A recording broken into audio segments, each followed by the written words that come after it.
हस्तमुद्रा क्रमांक 33.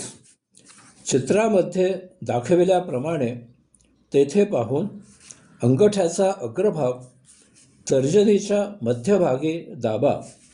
उरलेली बोटे ताठ ठेवा. क्रिया दोन्ही हाताने करायची आहे.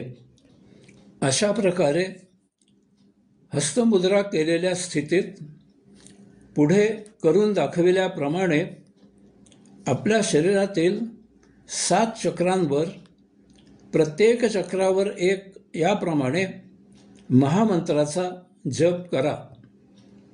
ओम तत्सत्त्वमसि. ओम तत्सत्त्वमसि. ओम तत्सत्त्वमसि. ओम तत्सत्त्वमसि. ओम तत्सत्त्वमसि. ओम तत्सत्त्वमसि. ओम तत्सत्त्वमसि. अशा प्रकारे जप करून झाल्यावर लगेचच पुढील मुद्रा करायला घ्या.